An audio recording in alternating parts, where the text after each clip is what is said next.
Well, raw food diets are not extremely popular diets, but they're becoming more popular, and there are a couple of reasons why they're becoming more popular. One of the reasons is the idea that when you cook your food, you reduce the level of positive enzymes, which a lot of people believe are important for health. So you're destroying the enzymes. By cooking food, you're also destroying some vitamins, particularly the B vitamins, vitamin C, and vitamin A usually is intact, but some of the vitamins. So there's that issue with destroying vitamins and destroying enzymes.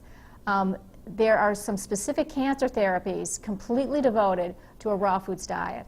And the belief is that one could actually recover from cancer by completely eliminating cooked foods and going to the raw foods diet. Now, they don't have any really good research, and they have a lot of anecdotal reports that this works and it may be in concert with traditional therapy.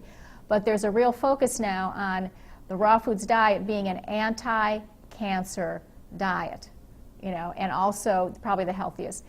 A couple of reasons why one might do raw foods.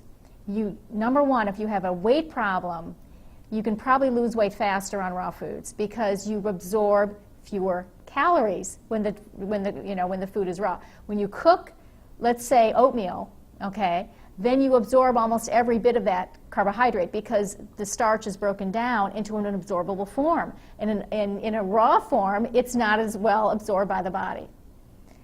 So people wanting to lose weight will benefit greatly if they switch to a raw foods diet. The difficulty, of course, is with the meats. Most people are not going to eat raw meat, and there's issues with eating raw meat, microorganisms and, being one of them. If someone's a vegetarian, it's much easier to move to the raw foods diet. Now there are some issues, of course, with dry beans and peas, because if that's been part of your diet, you can't cook your dry beans and peas anymore. You have to soak them overnight, and you have to eat them after they've been soaked for a couple hours. It requires a lot of time and energy, to get the protein from a raw foods diet. A lot of people don't realize how many raw foods they're already eating, right? So you start out with your fruits and vegetables, right? You start out with salads. You start out with something that you can get anywhere, and you say, okay, I'm going to start out with making 50% of my diet be raw, right? So instead of cooking your vegetables, you always eat them raw. And then again, the salad makes it easier because people are used to raw types of veggies in salad. And that's kind of the first step. The hard part is getting, let's say, the bread out of the diet, which is a cooked, carbohydrate. And what do you do if you don't eat rice, right? You have to cook rice. Again, the grain piece is what's more difficult.